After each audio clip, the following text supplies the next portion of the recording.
দেখেন, আমেরের জীবনে অনেক বড় স্বপ্ন ছিল, সে হজ করতে যাবে, সে কাবাগর তাওয়াফ করবে, এটা তার স্বপ্ন ছিল। এবং গত পরশুদিনই তার হজের ফ্লাইট ছিল। সে যখন এয়ারপোর্টে আসলো, পাসপোর্টে নিরাপত্তাজনিত কিছু সমস্যার কারণে তাকে একটু দাঁড় করিয়ে রাখা হলো। সমস্যার সমাধান যখন হলো, তাকে যখন ছেড়ে দেওয়া হলো, তখন আসলে অনেক দেরি হয়ে গেছে। কারণ আমেরের সাথে অন্যান্য যে হজ যাত্রী, তারা এতক্ষণে বিমানে উঠে গেছে এবং বিমানের দরজা ভিতর থেকে বন্ধ করে দেওয়া হয়েছে। তখন সেই এয়ারপোর্টের অফিসাররা সেই পাইলটের সাথে কথা বলল, পাইলটের সাথে যোগাযোগ করলো, পাইলটকে বলল যে দেখেন, একজন হজ যাত্রী নিরাপত্তাজনিত কিছু সমস্যার কারণে বিমানে উঠতে একটু দেরি হয়ে গেছে, তাকে একটু বিমানে উঠিয়ে নেন, সে বিমানে উঠতে পারে নাই।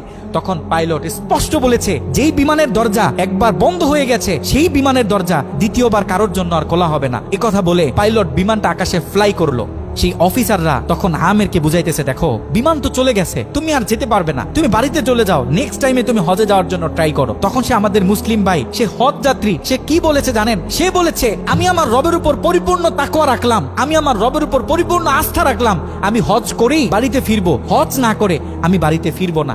কথা বলে সে এয়ারপোর্টে দাঁড়িয়ে রইল। ঠিক কতক্ষণ পর সেই বিমান থেকে এয়ারপোর্টে মেসেজ করা হলো যে বিমানের ভিতরে যান্ত্রিক সমস্যা দেখা গিয়েছে, খুব ইমার্জেন্সি, বিমানটা সেই এয়ারপোর্টে ল্যান্ড করতে হবে। বিমানটা যখন এয়ারপোর্টে ল্যান্ড করা হলো, যান্ত্রিক যে ত্রুটি, এই ত্রুটিগুলো যখন সমস্যা সমাধান করা হচ্ছে, তখন সেই অফিসাররা সেই পাইলটের সাথে কথা বলেছে যে দেখেন, কোনোভাবে এই যাত্রীটা একটু নেওয়া যায় কিনা, সে তো হজ করার উদ্দেশ্যে বাড়ি থেকে বের হয়েছে, সে তো বাড়িতে যেতে চাচ্ছে না, হজ না করে তাকে একটু নিয়ে নেন। তখনও সে পাইলট বলেছে যে না, এই বিমান একবার দরজা বন্ধ হয়েছে, সৌদিতে যাওয়ার আগে এই বিমানের দরজা দ্বিতীয়বার কারোর জন্য আর খোলা হবে না।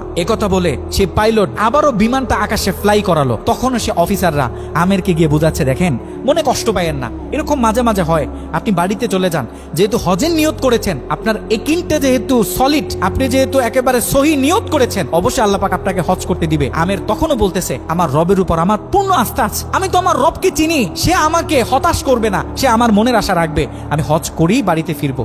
কথা যখন বলতেছে, এর ঠিক কিছুক্ষণ পরে আবারও সেই বিমান এয়ারপোর্টে মেসেজ করলো যে বিমানের ভিতরে এখন আগের চেয়ে বেশি কিছু যান্ত্রিক ত্রুটি দেখা গিয়েছে, বিমানটা আকাশে ফ্লাই করতেছে না, বিমানটা এমার্জেন্সি, আবার এয়ারপোর্টে ল্যান্ড করতে হবে।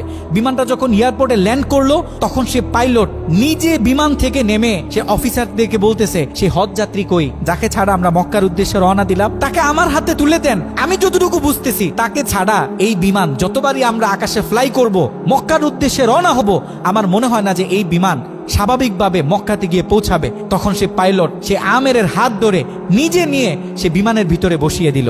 দেখেন, আল্লাহ পাক তো স্পষ্ট বলতেছে, ওয়ামান ইয়াতাওয়াক্কাল আলাল্লাহি ফাহুয়া হাসবু, যে আমি আল্লাহর উপর তাওয়াক্কুল করবে, তার জন্য আমি যথেষ্ট, পৃথিবীর কাউকে তার দরকার হবে না।